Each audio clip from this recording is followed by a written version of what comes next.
మరి ఇవాళ ఈ ప్రెస్ మీట్ యొక్క ఉద్దేశము మరి ఏదైతే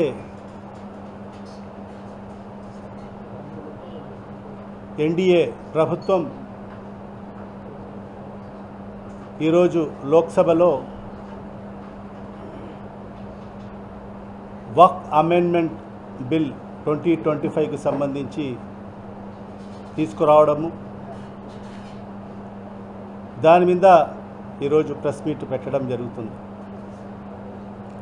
ముందుగా ఈ భారతదేశం ఒక స్వతంత్ర భారతదేశం, డెమోక్రటిక్ అండ్ సెక్యులర్ భారతదేశం.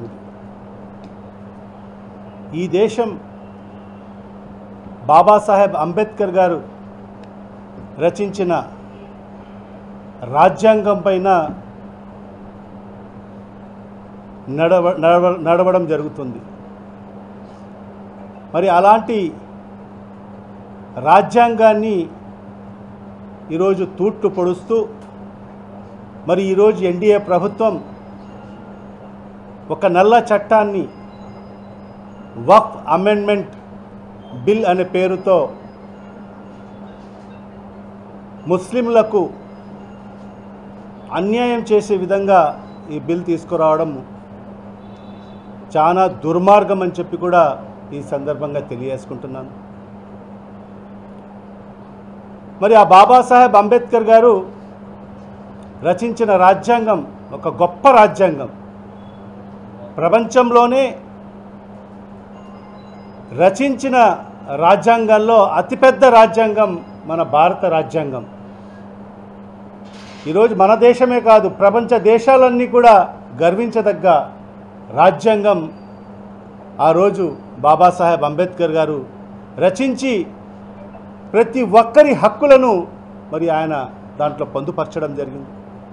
తద్వారానే ఈరోజు ఈ రాజ్యాంగం వచ్చి సుమారుగా మన భారతదేశానికి స్వతంత్రం వచ్చి మరి ఈరోజు రాజ్యాంగం కూడా అమలయ్యి సుమారుగా 70 సంవత్సరాల్లో మరి ఈరోజు అందరూ కూడా భారతదేశంలో హిందూ, ముస్లిం, క్రైస్తవులు, మరి సిక్కులు అందరూ కూడా ఒక సోదరభావంతో ముందుకు వెళ్తున్నారంటే మరి డాక్టర్ బాబాసాహెబ్ గారి ఏదైతే రచించిన రాజ్యాంగం యొక్క గొప్పతనం అని చెప్పి కూడా ఈ సందర్భంగా తెలియజేసుకుంటున్నాను. మరి ఆయన రచిస్తూ మరి ఏదైతే ఈ నల్ల చట్టం ఏదైతే ఈరోజు తీసుకురావడం జరిగిందో, ముందుగా ఈ రోజుని మనము బ్లాక్ డేగా పరిగణించాల్సిన అవసరం కూడా ఎంతైనా ఉంది. స్వతంత్ర భారతదేశంలో ఈ రోజుని మనం ఒక బ్లాక్ డేగా పరిగణించాల్సిన అవసరం కూడా ఎంతైనా ఉంది. మరి తమ రాజ్యాంగంలో మరి డాక్టర్ బాబాసాహెబ్ అంబేద్కర్ గారు మరి ఆర్టికల్ 14, ఆర్టికల్ 15, ఆర్టికల్ 25, ఆర్టికల్ 26 దీంట్లో ఏం చెప్తున్నారంటే ఆర్టికల్ 14 ఏం చెప్తుందంటే, rejects any type of discrimination based on caste, race and religion, place of birth or sex. The article is having a wide ambit and applicability to safeguard the rights of people residing in India. దీని అర్థం ఏమంటే, రాజ్యాంగంలో article 14 ఏం హక్కు కల్పిస్తుందంటే, ఈ దేశంలో ఉండే ప్రతి ఒక్కరు కూడా సమానులు. ఇక్కడ ఎక్కడ కూడా మతాలు కానీ, క్యాస్ట్ మరి రిలీజియన్ కానీ, మరి వాళ్ళు ఎక్కడ పుట్టారనేది మరి దానికి భేదాభిప్రాయాలు లేకోకుండా అందరికీ రాజ్యాంగం సమాన హక్కులు కల్పిస్తుంది అని చెప్పి ఆర్టికల్ 14 చెప్పడం జరుగుతుంది. మరి అదేవిధంగా ఆర్టికల్ 15 మనం ఒకసారి చూడగలిగితే, prohibition of discrimination on grounds of religion, race caste, sex or place of birth. మరి ఇది కూడా మనం ఏదైతే ఇప్పుడు మాట్లాడుకున్నామో మరి అదే విధంగా ఇక్కడ రాజ్యాంగంలో మన ఈ భారతదేశంలో ఎక్కడ కూడా మతాలకు సంబంధించి కానీ మరి వాళ్లకు రేస్ అంటే క్యాస్ట్ పరంగా కానీ మరి వాళ్ళ సెక్స్ పరంగా కానీ మరి వాళ్ళు ఎక్కడ పుట్టారు అనేది భేదాభిప్రాయాలు లేకుండా అందరికీ సమాన హక్కులు మరి రాజ్యాంగం కల్పించడం జరుగుతుంది. మరి ఇలాంటి గొప్ప రాజ్యాంగాన్ని మరి ఈరోజు ఈ కేంద్ర ప్రభుత్వం ఎన్డీఏ ప్రభుత్వం మరి ఈరోజు తీసుకొచ్చిన నల్ల చట్టం ఏదైతే వక్ఫ్ అమెండ్మెంట్ బిల్ 2025 ఇది రాజ్యాంగ విరుద్ధం అని చెప్పి కూడా ఈ సందర్భంగా తెలియజేసుకుంటున్నాను. ఎందుకంటే ఆర్టికల్ 14, ఆర్టికల్ 15, ఆర్టికల్ 25, ఆర్టికల్ 26 ఇవన్నీ కూడా ఇంకోటి ఆర్టికల్ 26 ఏం చెప్తుందంటే freedom to manage religious affairs. మీకు స్వేచ్ఛ ఇస్తున్నాము, మీ మతపరమైన ఆచారాలు కానీ మీ మతపరమైన సంస్థలు ఏర్పాటు చేసుకునేదానికి మీరు మీ స్వతహాగా నడుపుకునేదానికి మీకు ఈ రాజ్యాంగం హక్కు కల్పిస్తుందని చెప్పి కూడా ఆర్టికల్ 26 మనకు హక్కు కల్పించడం జరుగుతుంది. మరి ఇవన్నీ కూడా చూసుకుంటే మరి ఈరోజు ఏదైతే ఈ చట్టం తీసుకురావడం వల్ల మరి ఈరోజు రాజ్యాంగ వ్యతిరేక బిల్ అని చెప్పి కూడా ఈ సందర్భంగా నేను తెలియజేసుకుంటున్నాను. మరి ఈరోజు వక్ఫ్ అమెండ్మెంట్ బిల్ 2025 మరి ఈరోజు ఈ కేంద్ర ప్రభుత్వానికి ఎన్డీఏ ప్రభుత్వానికి ఎందుకు ఈ బిల్ తీసుకురావాల్సి వచ్చిందో మరి అర్థం కాని పరిస్థితి ఈరోజు మనందరికీ కూడా తెలియని పరిస్థితి. మరి ఈరోజు దేశంలో వక్ఫ్ చట్టం అమలైతే ఏదో దేశం ప్రపంచంలో అగ్రగామిగా నిలబడుతుందా? ఈరోజు దేశంలో అనేక సమస్యలు ఉన్నాయి. పేదరిక నిర్మూలన పెద్ద సమస్యగా ఉంది. నిరుద్యోగ ఉపాధి అవకాశాలు దేశంలో ఎక్కడ చూసినా కూడా ఏ రాష్ట్రంలో కూడా పెద్ద సమస్యగా మారింది. మరి అలాంటి పెద్ద సమస్యలన్నీ కూడా పెడచెవిన పెట్టి మరి ఈరోజు ఈ ముస్లింలకు సంబంధించి వక్ఫ్కు సంబంధించి ఈ బిల్ని తీసుకురావడము ఎంతవరకు సమంజసమో ఒకసారి ఆలోచన చేయాల్సిన అవసరం కూడా ఎంతైనా ఉందని చెప్పి కూడా ఈ సందర్భంగా తెలియజేసుకుంటున్నాను. ఇది కేవలం ఈరోజు ఎన్డీఏ ప్రభుత్వం, భారతీయ జనతా పార్టీ ప్రభుత్వం కేవలం ముస్లిం మైనార్టీలను అనదొక్కి మరి ఈరోజు ఈ రాష్ట్రం, ఈ దేశంలో వాళ్ళు పౌరులు కాదు, మరి వాళ్లకు ఒక ద్వితీయ శ్రేణి పౌరులుగా మరి ఏదైతే పరిగణించి మరి ఈ రకంగా ఈ చట్టాలని తీసుకొస్తున్నట్టుగా మనందరికీ కూడా అర్థమవుతున్న పరిస్థితి మనందరూ గమనించాల్సిన అవసరం ఉంది. మరి ఈరోజు వక్ఫ్ దానికి సంబంధించి దాని నిర్వచనమే ఈరోజు మార్చివేసిన పరిస్థితి మొదటిగా మనం గమనించాలి. ఏదైతే సవరణలు వాళ్ళు ఏదైతే చేస్తున్నారో అమెండ్మెంట్ అని చెప్పి అమెండ్మెంట్ రూపంలో మరి మొదటిగా ఈ వక్ఫ్ చట్టం అనేది 1954లో మరి ఈ వక్ఫ్ చట్టం మన దేశంలో అమల్లోకి రావడం జరిగింది. మరి 54లో వక్ఫ్ చట్టం అమల్లోకి వచ్చిన తర్వాత దఫాలుగా ఒక 3-4 సార్లు దాన్ని అమెండ్మెంట్ చేసిన పరిస్థితి కూడా మనం చూసాం. కానీ ఈరోజు చేస్తున్న ఈ అమెండ్మెంట్స్కు గతంలో చేసిన అమెండ్మెంట్స్కు చాలా భిన్నంగా కేంద్ర ప్రభుత్వం వ్యవహరిస్తున్న శైలి కూడా మన అందరికీ కూడా తెలిసిన విషయమే. మరి గతంలో ఏదైతే సవరణలు జరిగాయో మరి అక్కడ స్టేక్ హోల్డర్స్ యొక్క అభిప్రాయాలను సేకరించిన తర్వాతనే మరి ఆ రోజు ఎవరైతే వక్ఫ్కు సంబంధించి ముస్లిం మైనార్టీల మత పెద్దలతో కానీ మరి ఆ సంఘ పెద్దలతో కానీ మరి ఆ సంస్థల పెద్దలతో మరి చర్చించిన తర్వాతనే మరి ఆ రోజు మరి దానికి అమెండ్మెంట్స్ జరిగిన పరిస్థితి. 1970లో కొన్ని సంస్కరణలు జరిగాయి, 1984లో సంస్కరణలు జరిగాయి, 1995లో ఒకసారి సంస్కరణలు జరిగాయి, 2013లో కూడా ఒక సంస్కరణలు జరిగాయి. మరి ఇవన్నీ కూడా మరి ఆనాటి స్టేక్ హోల్డర్స్ అంటే ఏంటంటే ఇది వక్ఫ్ సంబంధించి మైనార్టీలకు, ముస్లిం మైనార్టీలకు సంబంధించింది కాబట్టి మరి దానికి సంబంధించిన స్టేక్ హోల్డర్స్లతో, మరి ఆ మతానికి సంబంధించిన మరి స్టేక్ హోల్డర్స్తో సమావేశాలు ఏర్పాటు చేసి మరి వాళ్ళ అభిప్రాయాలు మరి సేకరించిన తర్వాతనే మరి దానిలో సవరణలు చేసిన పరిస్థితి. మరి ఈరోజు చూస్తే మరి వక్ఫ్ అనే నిర్వచనాన్నే, దాని మీనింగ్నే మార్చివేసిన పరిస్థితి ఈరోజు గమనిస్తున్నాం. వక్ఫ్ అనేది ఏంటంటే మన పూర్వీకులు దశాబ్దాలుగా 400-500 సంవత్సరాల మునుపు నుంచి కూడా మరి ఏదైతే మా పూర్వీకులు మరి మనకు సంబంధించిన ఏదైతే మసీదులు ఉన్నాయో, దర్గాలు ఉన్నాయో, ఆషూర్ ఖానాలు ఉన్నాయో, మనకు సంబంధించిన శ్మశాన వాటికలు ఉన్నాయో, మరి దాని నిర్వహణల కోసం మరి ఆ రోజు మా పూర్వీకులు మరి తమ భూముల్ని మరి ఆ రోజు ఏదైతే గిఫ్ట్గా ఇచ్చిన పరిస్థితి.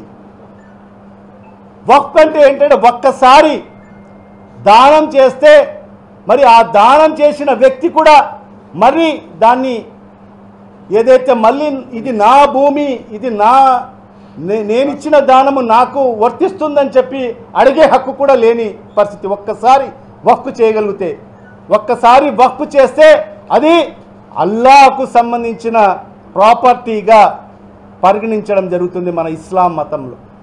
ఒక్కసారి ఎవరైనా వక్ఫ్ చేస్తే మరి అది ఆ అల్లాహకు సంబంధించిన ప్రాపర్టీగా మరి పరిగణించడం జరుగుతుంది. ఆ నిర్వచనాన్ని మరి ఈరోజు ఈ కేంద్ర ప్రభుత్వం మార్చివేసిన పరిస్థితి ఈరోజు మనం గమనిస్తున్నాం.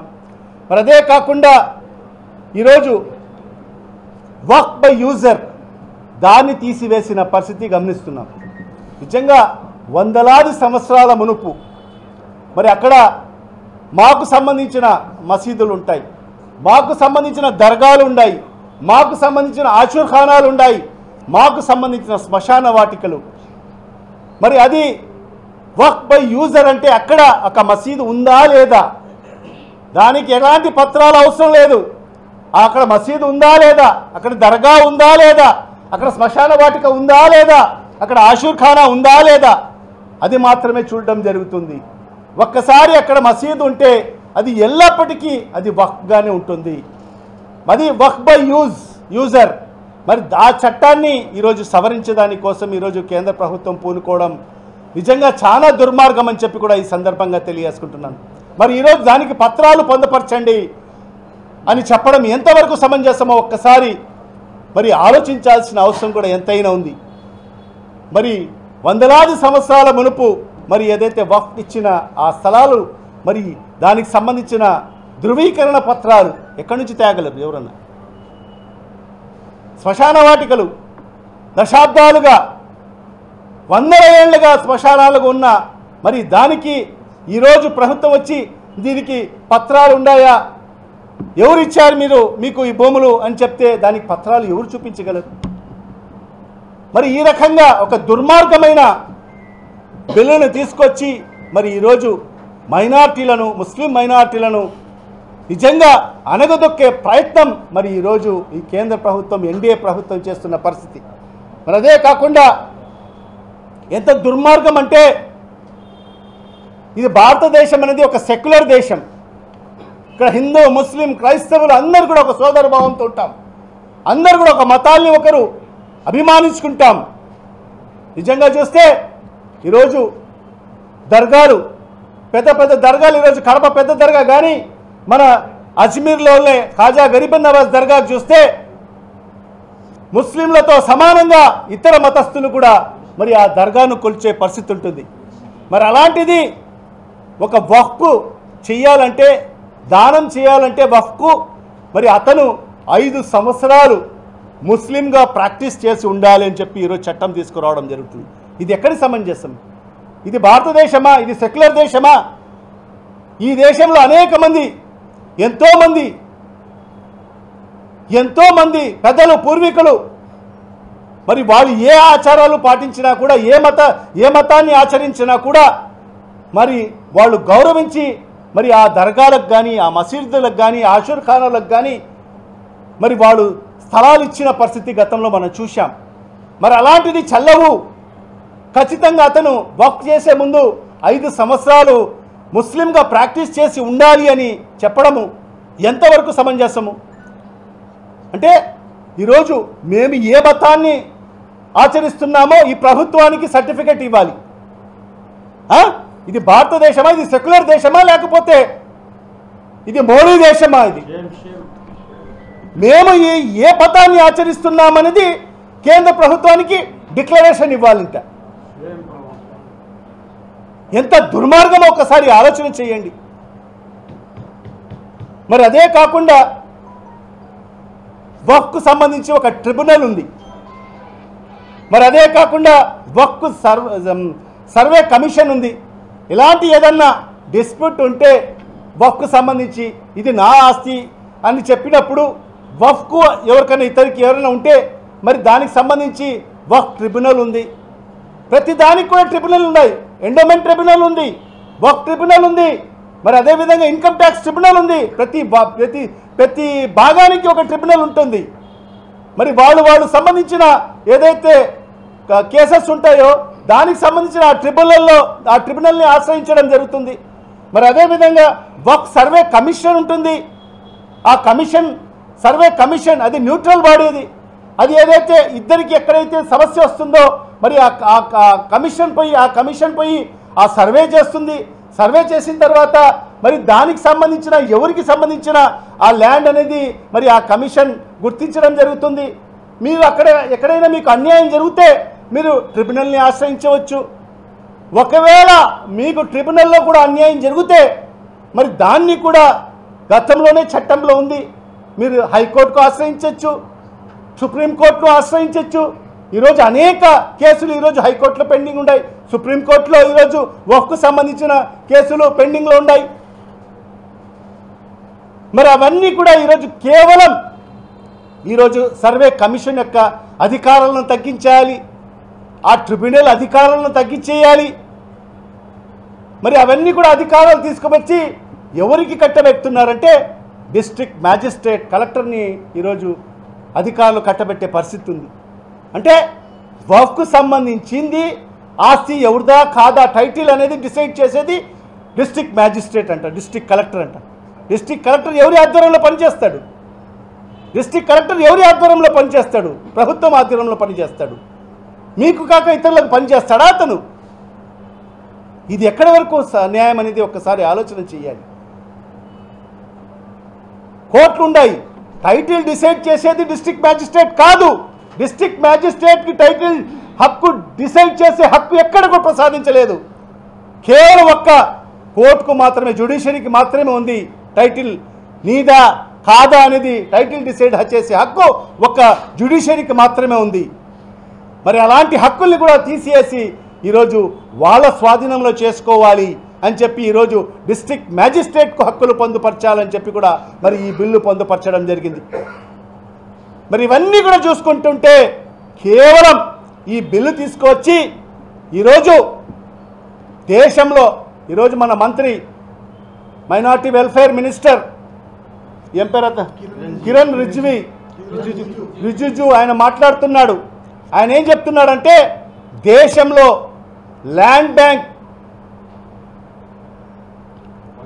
అందరికి ఎక్కువ ఎవరి కాడ ఉందంటే 3వ స్థానంలో వక్ఫ్ బోర్డు ఉంది అని చెప్పడం జరుగుతుంది.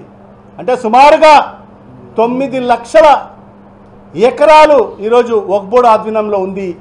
మొదటి స్థానంలో రైల్వే డిపార్ట్మెంట్ ఉంది. మరి అదేవిధంగా 2వ స్థానంలో డిఫెన్స్ డిపార్ట్మెంట్కి ఉంది అని చెప్తాడు. అంటే రైల్వే డిపార్ట్మెంట్ ఉండే ఏదైతే భూములు ఉన్నాయో మరి అవన్నీ కూడా ప్రభుత్వ భూములు కావా అని ఆయన మాట్లాడుతున్నాడు. మరి అదేవిధంగా డిఫెన్స్కి సంబంధించిన భూములన్నీ కూడా మరి ఆ కేంద్ర ప్రభుత్వాన్ని కాదా? మరి ఆ 2 కేంద్ర ప్రభుత్వాన్ని ఉన్నప్పుడు మరి వక్ఫ్కు సంబంధించిన ఆ భూములు ప్రభుత్వాన్ని కాదా అని చెప్పి మరి ఆయన మాట్లాడుతున్నాడు. మరి ఆయన ఏ విధంగా మాట్లాడుతున్నారో అర్థం కాని పరిస్థితి. అంటే రైల్వేస్కి ఎవరిచ్చారు భూములు? ప్రభుత్వం ఇచ్చింది. డిఫెన్స్కి ఎవరిచ్చారు? ప్రభుత్వం ఇచ్చింది. వక్ఫ్కు ఎవరిచ్చారు? మీరిచ్చారా? ప్రభుత్వం ఇచ్చిందా భూములు? మా పూర్వీకులు ఇచ్చారు. మా పూర్వీకులు ఇచ్చిన భూములది, దానం చేసిన భూములవి.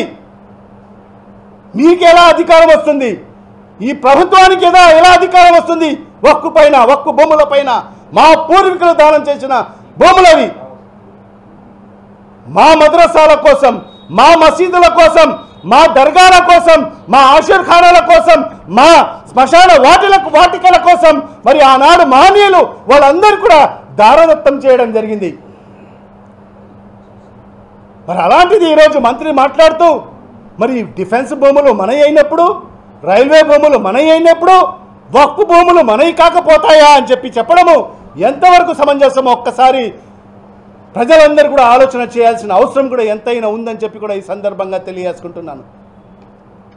మరి ఖచ్చితంగా దీన్ని ఏదైతే ఈ వక్ఫ్ చట్టాన్ని మేము అసలే సమ్మతించము, మీరు ఈ నల్ల చట్టాన్ని ఈరోజు మైనార్టీల మీద రుద్దేదాని కోసం మీరు ప్రయత్నం చేస్తున్నారు. కేవలం మీ స్వార్థ ప్రయోజనాల కోసం, మీ రాజకీయ లబ్ధి కోసం ఈరోజు ఈ దేశాన్ని ముక్కలుగా చేసేదానికి మీరు ప్రయత్నాలు చేస్తున్నారు. ఈ దేశంలో ఉండే హిందూ ముస్లిం సోదరులను విడగొట్టి మీ రాజకీయాలు పబ్బం గడుకునే దానికోసం మీరు ప్రయత్నాలు చేస్తున్నారు తప్ప మైనార్టీలకు ఏదో మేలు చేయాలనో, నిజంగా ఈరోజు వాళ్ళు మాట్లాడుతున్న తీరు చూస్తుంటే ఆ మంత్రులు కానీ, ఆ బీజేపీకి సంబంధించిన మరి ఆ కూటమి ప్రభుత్వంలో ఉండే, అలయన్స్ ప్రభుత్వంలో ఉండే పెద్దలందరూ కూడా మాట్లాడుతూ ఉంటే నిజంగా మైనార్టీల మీద ప్రేమ ఒలకబేసినట్టు మాట్లాడుతున్నారు. మైనార్టీల అభివృద్ధి కోసం వాళ్ళు కృషి చేస్తారంట. మరి అదే కాకుండా ఈరోజు ఈ చట్టాలను తీసుకొచ్చి మరి ఈ ఆదాయాన్ని పెంచుతారంట. నిజంగా వీళ్ళు పొందుపరిచిన ఈ బిల్లు, అమెండ్మెంట్ బిల్లు ఏంటంటే, గతంలో వక్ఫ్కు సంబంధించిన ఎక్కడైనా స్థలాలు భూములు ఉంటే మరి ఎవరైనా ముతవల్లి, మరి దాని ఏదైతే ముతవల్లి అంటే ఏంటి, కస్టోడియన్ మాత్రమే, అతనికి కూడా ఎక్కడ కూడా అమ్మే హక్కు లేదు. ఓన్లీ అతను సేఫ్ గార్డియన్ మాత్రమే, సంరక్షణ మాత్రమే. మరి ఆదాయం వచ్చిన ఆదాయంలో మరి ఆ మసీదుకు అభివృద్ధి చేసుకుంటూ మరి అతని జీవనోపాధి కోసం ఖర్చు పెట్టుకుంటూ మరి దాంట్లో 7% వక్ఫ్ బోర్డుకు చెల్లించాల్సిన అవసరం ఉంది. మరి అలాంటిది ఈరోజు ఆ ఆదాయాన్ని పెంచేదానికోసం, మైనార్టీలకు మేలు చేసేదానికోసం ఈ చట్టం పనిచేస్తుందని చెప్తున్నారు. చెప్పి ఏం చేస్తున్నారంటే, ఇప్పుడు ఏదైతే 7% వక్ఫ్ కలెక్ట్ చేస్తున్నారో దాన్ని 7%ని 5%కి తగ్గించడం జరిగింది. చూడండి ఎంత ప్రేమ ఉందో. 7% ఇప్పుడు చెల్లిస్తూ ఉన్న ఏదైతే ఉందో వక్ఫ్ చట్టము, 7% వాళ్ళు కలెక్ట్ చేసి కట్టుతున్నారో దాన్ని 5%కి తగ్గించడం జరిగింది. అంటే దీని ద్వారా ఆదాయం పెరుగుతుందంట. కేవలం కల్లిబల్లి మాటలు చెప్పి ఈరోజు కేవలం ముస్లింలను, హిందువులను విడగొట్టి రాజకీయం చేయాలి, తమ పబ్బం గడుపుకోవాలి, అధికారంలో ఉండాలి, అధికార దాహంతో ఈరోజు ఇలాంటి నల్ల చట్టాలని ఈరోజు ఈ భారతదేశంలో తీసుకురావడం ఎంతవరకు సమంజసమో అని చెప్పి కూడా ఈ సందర్భంగా ఈ కేంద్ర ప్రభుత్వాన్ని ప్రశ్నిస్తున్నాను.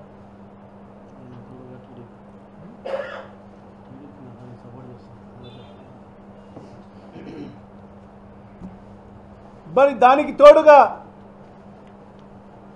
ఎన్డీఏ ప్రభుత్వంలో కూటమిగా ఉన్న మరి ఈ రాష్ట్రానికి సంబంధించిన తెలుగుదేశం ప్రభుత్వం, కూటమి ప్రభుత్వం మరి దానికి ఒత్తాసు పలుకుతూ మరి ఈ నల్ల చట్టాన్ని, వక్ఫ్ అమెండ్మెంట్ బిల్లుకు సపోర్ట్ చేయడం జరిగింది. ఎంత దుర్మార్గమో ఒకసారి ఆలోచన చేయండి. ఈరోజు పార్లమెంట్లో పి కృష్ణప్రసాద్ బాపట్ల ఎంపీ గారు మాట్లాడుతూ ఆయన చెప్పిన మాటలు ఏమంటే, మైనార్టీల అభివృద్ధి కోసం మరి అదేవిధంగా మహిళల ఎంపవర్మెంట్ కోసం మరి మేము ఈ బిల్లుని మద్దతిస్తున్నాము. అంటే మైనార్టీల అభివృద్ధి కోసం ఈ బిల్లుని సపోర్ట్ చేస్తున్నారంట. మొన్నటి వరకు మొన్న రంజాన్, పవిత్ర రంజాన్ మాసంలో ఇఫ్తార్ విందు కూటమి ప్రభుత్వం చంద్రబాబు నాయుడు గారు ముఖ్యమంత్రిగా ఏదైతే ఇఫ్తార్ విందులో ఆయన క్లియర్గా చెప్పడం జరిగింది, నేను మైనార్టీలకు అండగా ఉంటాను, మైనార్టీల మీద ఈగ వాలనీయను అని చెప్పిన పెద్ద మనిషి ఈరోజు మైనార్టీలకు అనగదొక్కే ఈ నల్ల చట్టానికి మద్దతు ఇస్తున్నాడు.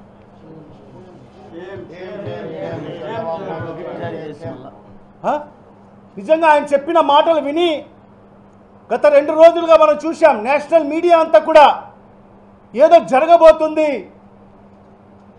ఎందుకంటే ఈరోజు కేంద్ర ప్రభుత్వం ఇద్దరి మీద ఆధారపడి ఉంది. మోడీ అనే వ్యక్తి ఇద్దరి మీద ఆధారపడి ఉన్నాడు.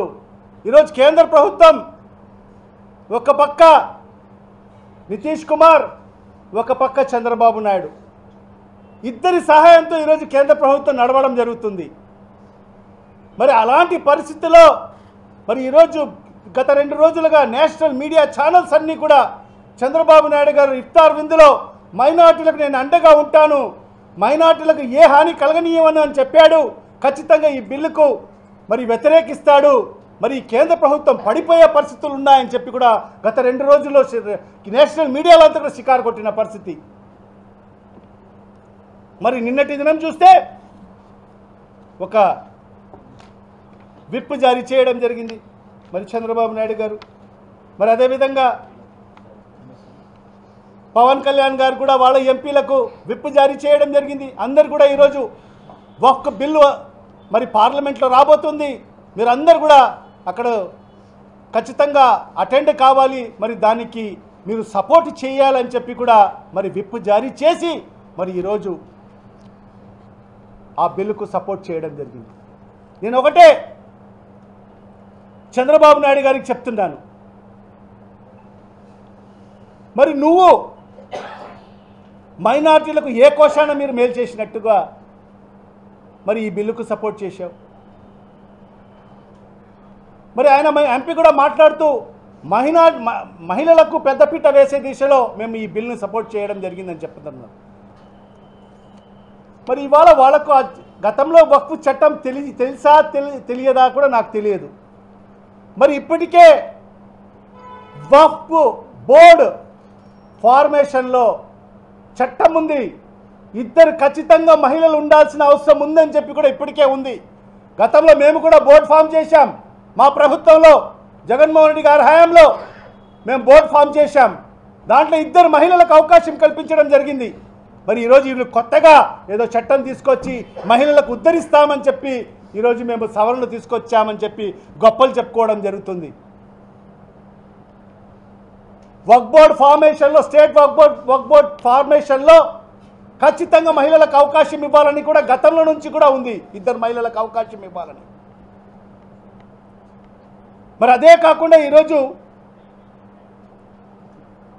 వక్ఫ్ బోర్డు ఫార్మేషన్లో ఈరోజు సవరణలు ఏం తీసుకొస్తారంటే నాన్ మైనారిటీస్ని కూడా అవకాశం ఇవ్వాలి అని చెప్పి కూడా తీసుకురావడం జరిగింది. అంటే వక్ఫ్ బోర్డ్ అంటే ఏంటి? ఇది ప్యూర్లీ ముస్లిం మైనారిటీలకు సంబంధించిన మరి వాళ్ళ ఆస్తులను పరిరక్షించే దానికోసం ఈ బోర్డు ఫామ్ చేయడం జరిగింది. వాళ్ళ పూర్వీకులు ఇచ్చిన ఆస్తుల్ని, ఆ భూముల్ని, మరి ఆ ఆస్తుల్ని కాపాడుకునే దానికోసం ఒక బోర్డుని ఏర్పాటు చేయడం జరిగింది. అంటే ఎవరి ఆస్తులు కాపాడుకునే దానికోసం, ముస్లిం మైనారిటీల ఆస్తులను కాపాడుకునే దానికోసం బోర్డు ఫార్మ్ చేయడం జరిగింది. దాంట్లో ఈరోజు ఈ కేంద్ర ప్రభుత్వం, ఎన్డీఏ ప్రభుత్వం సవరణ చేసి దాంట్లో నాన్ మైనారిటీస్ని కూడా ఇద్దరిని అవకాశం కల్పించాలి అని చెప్పి ఈ చట్టం రూపకల్పన చేయడం జరిగింది. అంటే ఎక్కడికి పోతున్నాం మనం? మరి అదే తరహాలో ఎక్కడన్నా మనం చూసామా?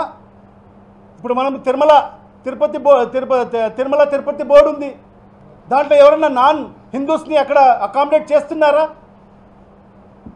ఎన్నో దేవాలయాలకు సంబంధించిన బోర్డులు ఉన్నాయి, కమిటీలు ఉన్నాయి, అక్కడ ఎవరన్నా నాన్ హిందూస్కి ఎవరన్నా అక్కడ అవకాశం ఇస్తున్నారా?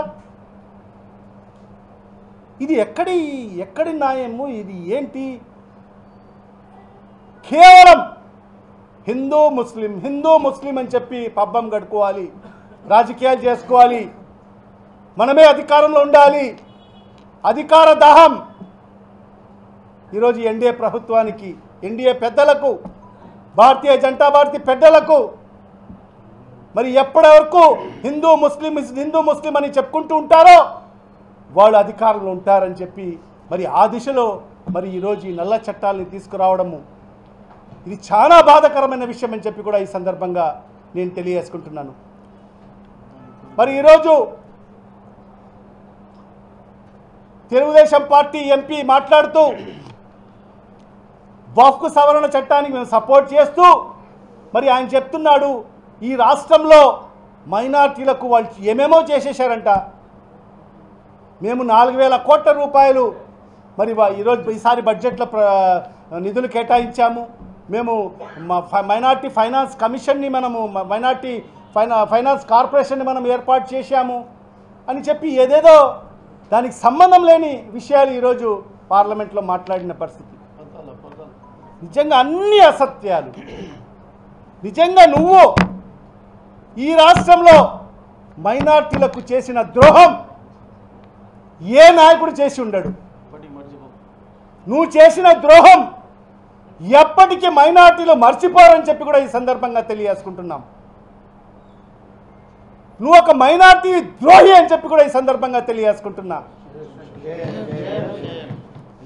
నువ్వు గతంలో అనేక సందర్భాల్లో నేను ఒక సెక్యులర్ నాయకుడిని అని చెప్పి మైనార్టీల ఓట్లతో నువ్వు అధికారం ఎక్కడం జరిగింది.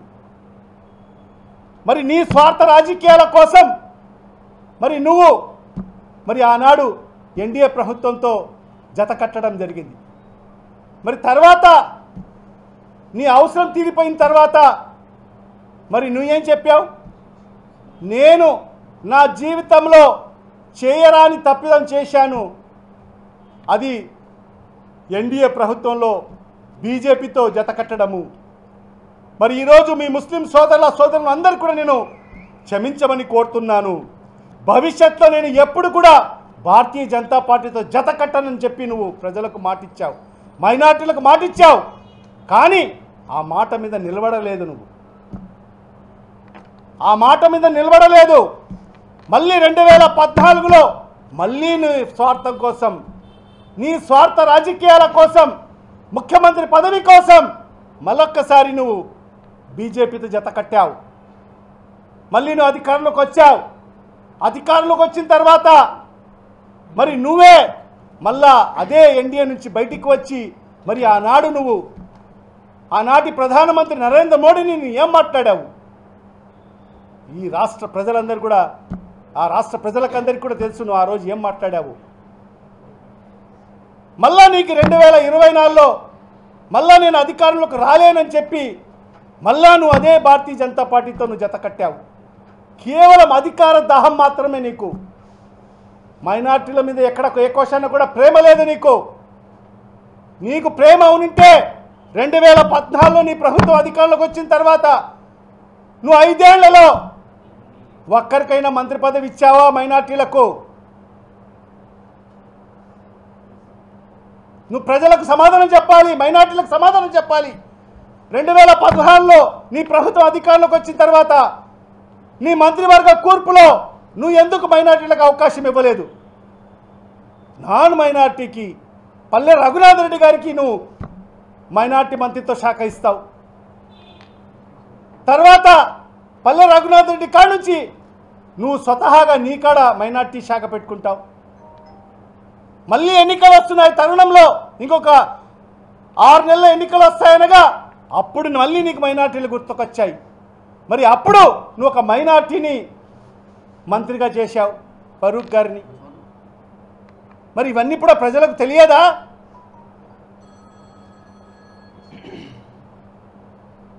నువ్వు మైనార్టీలకు చేసిన ద్రోహం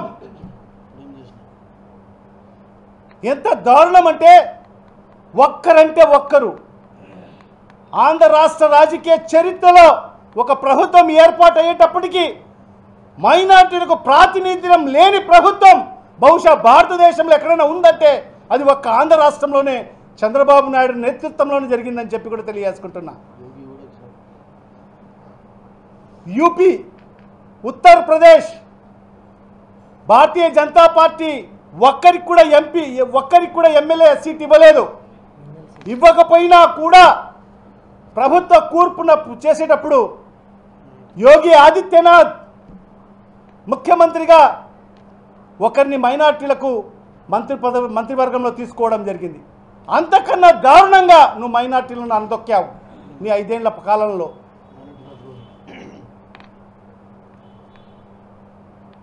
మళ్ళా మా ప్రభుత్వం అధికారులకు వచ్చిన తర్వాత, జగన్మోహన్ రెడ్డి గారు ముఖ్యమంత్రి అయిన తర్వాత మైనార్టీలకు పెద్దపీట వేయడం జరిగింది.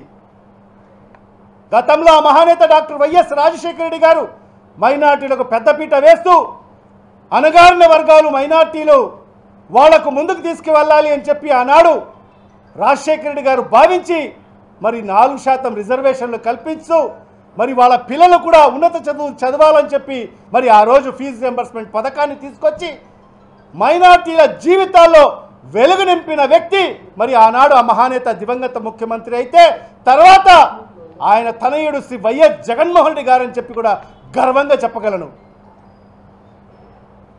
ఎప్పుడు ఎవరు కూడా చేయనటువంటి విధంగా తండ్రి అడుగుజాడలో నడుస్తూ మైనార్టీలకు మరి ఆయన ఏదైతే తన తండ్రి గారు మరి ఉద్యోగ ఉపాధి అవకాశాల్లో రిజర్వేషన్లు కల్పిస్తే తనయునిగా ఆ సామాజిక వర్గాన్ని రాజకీయంగా కూడా ముందుకు తీసుకెళ్లాలని చెప్పి భావించి మరి నలుగురిని ఎమ్మెల్యేలుగా చేయడం జరిగింది. శాసన మండలిలో కూడా ఎప్పుడు కూడా లేనటువంటి విధంగా నలుగురికి మరి శాసన మండలిలో కూడా అవకాశం ఇవ్వడం జరిగింది.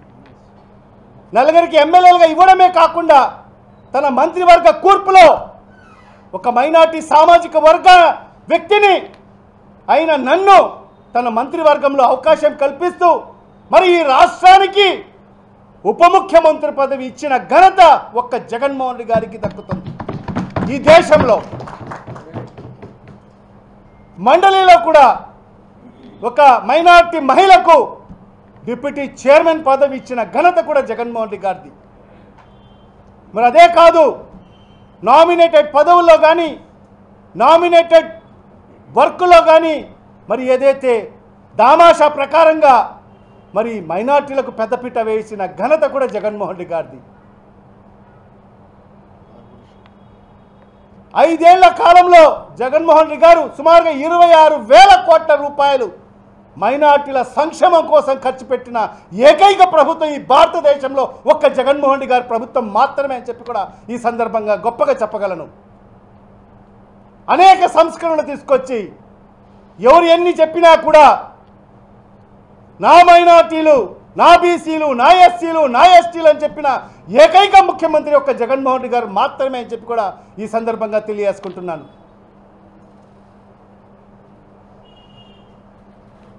మరి ఆ రకంగా జగన్మోహన్ రెడ్డి గారు పెద్దపీట వేస్తే మరి ఈరోజు నువ్వు ఏదో గొప్పలు చెప్పుకుంటూ మేము మైనార్టీ ఫైనాన్స్ కార్పొరేషన్ చేశాము, మేము ఏదో అది ఇస్తున్నాము, ఇది ఇస్తున్నాము, ఇమాములకు మౌజన్లకు మేము గౌరవవేతనం, ఇవన్నీ కూడా పార్లమెంట్లో మాట్లాడుతున్నారు. వక్ఫ్ బిల్లు గురించి మాట్లాడమంటే మరి ఇవన్నీ కూడా మాట్లాడుతున్నారు ఆయన పెద్ద మనిషి. నిజంగా ఎంత దారుణము. ఇమాములకు మౌజులకు సంబంధించిన గౌరవ వేతనం గతంలో 3,000 5,000 ఉంటే మా ప్రభుత్వం అధికారంలోకి వచ్చిన తర్వాత జగన్మోహన్ రెడ్డి గారు ముఖ్యమంత్రి అయిన తర్వాత మరి ఆ గౌరవ వేతనాన్ని 10,000కు 5,000కు పెంచిన ఘనత కూడా జగన్మోహన్ రెడ్డి గారిది. అది కూడా పెంచడమే కాకుండా ప్రతి నెల వాళ్లకు వాళ్ళ అకౌంట్లో జమ చేసిన ఘనత కూడా జగన్మోహన్ రెడ్డి గారిది. 5 ఏళ్ళు నిరంతరాయంగా మరి ఆ స్కీమ్ను కొనసాగించడం జరిగింది. కానీ ఇవాళ ఈ కూటమి అధికారంలోకి వచ్చిన తర్వాత చంద్రబాబు నాయుడు ముఖ్యమంత్రి అయిన తర్వాత మరి ఏదైతే ఇప్పుడు 1 సంవత్సరం కాలం అవుతుంది, 12 నెలలు అవుతుంది. ఈ 12 నెలలకు గాను మొన్న రంజాన్ మాసంలో 6 నెలలకు మాత్రమే మరి ఇమాములకు మరి మౌజన్లకు గౌరవవేతనం ఇచ్చిన ఘనత కూడా చంద్రబాబు నాయుడు గారిది అని చెప్పి కూడా తెలియజేసుకుంటున్నా. అంటే 12 నెలలు బకాయిలు ఉంటే కేవలం 6 నెలలు మాత్రం ఇచ్చిన పరిస్థితి చంద్రబాబు నాయుడు గారిది అని చెప్పి కూడా తెలియజేసుకుంటున్నా. మరి అదే కాకుండా పవిత్ర హజ్ యాత్రకు వెళ్ళే ముస్లిం సోదరుల కోసం ఈ రాష్ట్రం నుంచే వెళ్ళాలి అని ఆలోచన చేసి మరి ఆనాడు జగన్మోహన్ రెడ్డి గారు మరి ఈ రాష్ట్రం నుంచే మన హాజీలన్నీ కూడా అందరు కూడా వెళ్ళాలి అని చెప్పి ఆలోచన చేసి మరి మన రాష్ట్రం నుంచే మన ఎంబార్కేషన్ పాయింట్ కావాలని చెప్పి పట్టుబట్టి మరి ఆనాడు కేంద్ర ప్రభుత్వంతో మాట్లాడి మరి ఎంబార్కేషన్ పాయింట్ సాధించిన ఘనత కూడా జగన్మోహన్ రెడ్డి గారిది. సాధించడమే కాదు మరి మొదటిసారి ఇక్కడి నుంచి ఎంబార్కేషన్ ప్రారంభించడము, మరి ఆ ఎంబార్కేషన్ పాయింట్ నుంచి మరి ఇక్కడి నుంచి వెళ్ళాలంటే ప్రతి ఒక్క హాజీ 80,000 రూపాయల అదనపు భారం వచ్చిన పరిస్థితి. మరి అదనపు భారం వచ్చినా కూడా మరి ఖచ్చితంగా నేను భరిస్తాను, ఈ ప్రభుత్వం భరిస్తుందని చెప్పి 24 గంటల్లో 14,51,00,000 రూపాయలు రిలీజ్ చేసిన ఘనత కూడా జగన్మోహన్ రెడ్డి గారిది. మరి ఈరోజు ఆ ఎంబార్కేషన్ పాయింట్ ఎత్తివేసిన పరిస్థితి. ఎందువల్ల అంటే 2024లో మరి ఏదైతే ఈ కూటమి ప్రభుత్వం అధికారంలోకి వచ్చిన తర్వాత మరి ఆ ఏదైతే అదనపు భారం మరి ఈ రాష్ట్ర ప్రభుత్వం కూటమి ప్రభుత్వం మరి వాళ్లకు చెల్లించని పరిస్థితి. దానికి అనుగుణంగానే మరి ఈరోజు మన రాష్ట్రం నుంచి వెళ్ళే హాజీ సోదరులందరూ కూడా ఇతర రాష్ట్రాల నుంచి వెళ్ళేదానికి వాళ్ళ అప్లికేషన్స్ పెట్టుకున్న పరిస్థితి. అంటే ఇదేనా నీకు మైనార్టీల మీద ప్రేమ మమకారం? పవిత్రమైన హజ్ యాత్ర కోసం ఈ రాష్ట్రం నుంచి వెళ్ళే హాజీలకు మైనార్టీలకు నువ్వు సంవత్సరానికి ఒక 14-15 కోట్ల రూపాయలు ఖర్చు చేయలేవా? నీ హంగు ఆర్భాటాల కోసం కోట్లాది రూపాయలు ఖర్చు పెడుతున్నావు.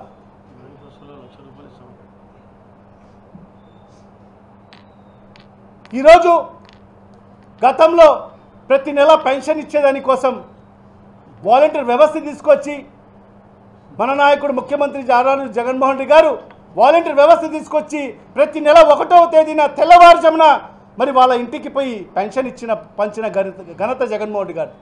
మరి అలాంటిది వాలంటీర్లను తీసేసి మరి ఈరోజు ఒక ముఖ్యమంత్రి స్థాయి వ్యక్తి ప్రతి నెల కోట్ల రూపాయలు వెచ్చించి 1వ తారీఖున ఒక పెన్షన్ ఇచ్చేదానికి వెళ్తున్నాడు.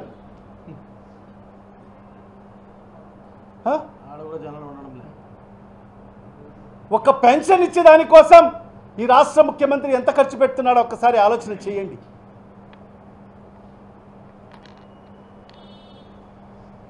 మరి ఇవన్నీ కూడా అంటే మైనార్టీల మీద ప్రేమ లేదు చంద్రబాబు నాయుడు, కపట ప్రేమ. ఖచ్చితంగా ఇవాళ మైనార్టీ వర్గాలన్నీ కూడా ఎదురు చూశాయి. చంద్రబాబు నాయుడు ఈ బిల్లుకు వ్యతిరేకిస్తాడని చెప్పి, కానీ ఆయన స్వార్థం కోసం, ఆయన రాజకీయ లబ్ధి కోసం ఈరోజు నరేంద్ర మోడీ